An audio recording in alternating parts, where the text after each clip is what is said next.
Coucou, c'est Angelica. Aujourd'hui, nous allons parler d'un phénomène que tout le monde a déjà vu, mais que très peu de personnes comprennent vraiment.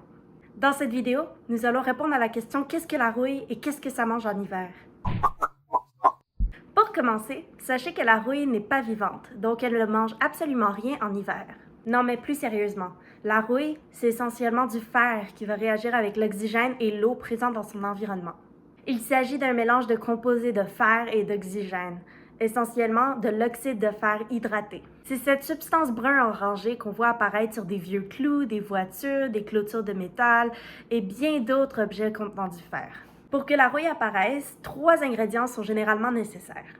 Du fer ou un alliage contenant beaucoup de fer comme l'acier, de l'oxygène que l'on trouve dans l'air ambiant et de l'eau ou de l'humidité.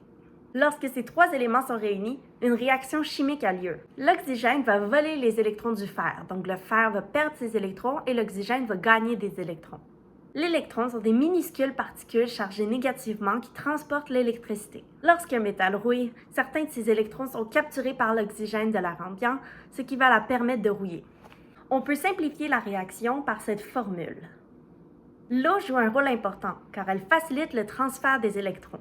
D'ailleurs, l'eau salée va accélérer davantage ce processus. Pourquoi? Parce qu'elle conduit mieux l'électricité que l'eau pure. C'est pourquoi les autos vont rouiller beaucoup plus rapidement en hiver lorsqu'on met du sel sur les autoroutes ou près de la mer. Donc, ça répond un peu à notre question « Qu'est-ce que la rouille mange en hiver? » Du sel. Contrairement à certaines couches d'oxydation qui protègent le métal, ce que nous allons voir plus tard, la rouille, elle, au contraire, empire la situation et n'est aucunement une couche protectrice. La rouille est friable, ça veut dire que lorsqu'on exerce une pression dessus, elle va s'effriter ou se détruire facilement. La rouille est aussi poreuse, ça veut dire qu'elle contient plein de petits trous qui pourraient laisser passer l'eau ou le sel, qui pourraient continuer le processus de rouille. Et finalement, elle est aussi peu adhérente, ça veut dire que la surface de métal non rouillé va mal coller avec la surface de la rouille. À cause de ses propriétés, la rouille laisse l'eau et l'oxygène atteindre le métal situé en dessous. La corrosion peut continuer encore et encore, même jusqu'à détruire l'objet complètement. Imaginez le fer comme un morceau de pomme fraîchement coupé. L'oxygène va réagir avec le morceau de pomme, ce qui va le faire brunir. C'est un peu la même chose, sauf qu'avec la rouille, au lieu de juste brunir. Tous les métaux s'oxydent, mais pas tous les métaux vont rouiller.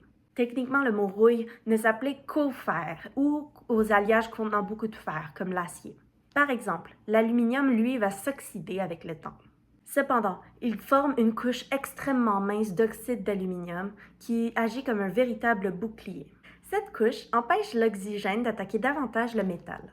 Le cuivre ne rouille pas. À la place, il développe une couche verte, appelée vert de gris, qui va protéger le métal. C'est d'ailleurs ce qui donne la fameuse couleur de la Statue de la Liberté. L'or et le platine sont quant à eux très peu réactifs. Ils peuvent rester brillants pendant des centaines, voire des milliers d'années, sans même avoir aucun signe de corrosion. Alors oui, il est vrai que le fer rouille assez facilement, mais il contient tellement d'avantages que nous avons trouvé des moyens de contourner la rouille. Le fer, et surtout l'acier, peut soutenir des charges tellement lourdes sans même se casser. C'est pourquoi on l'utilise pour construire des ponts, des gratte-ciels, des voitures, des voies ferrées, etc. Le fer est aussi l'un des métaux les plus abondants dans la croûte terrestre. Il coûte beaucoup moins cher contrairement à d'autres métaux comme l'aluminium, le titane ou le cuivre. En plus, il est relativement facile à travailler. On peut le fondre, le découper, le souder, le façonner de presque toutes les façons inimaginables. Même si le fer rouille, il existe plusieurs façons d'empêcher ou de ralentir la corrosion. La peinture constitue une première protection.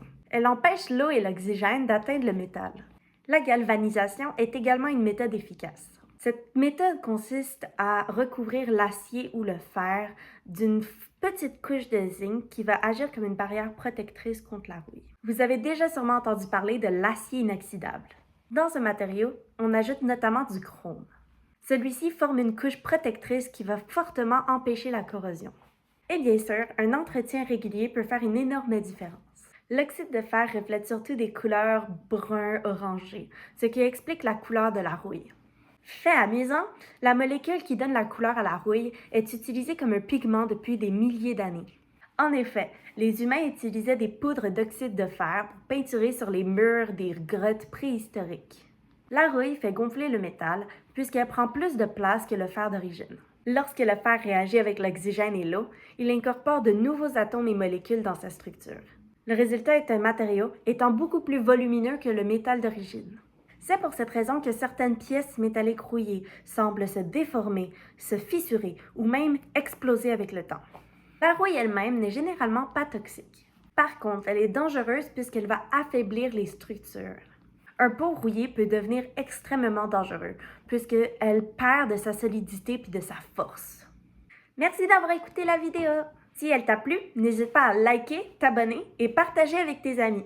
Laisse-moi aussi un commentaire si tu as une question ou une idée de prochaine vidéo que tu aimerais que je fasse.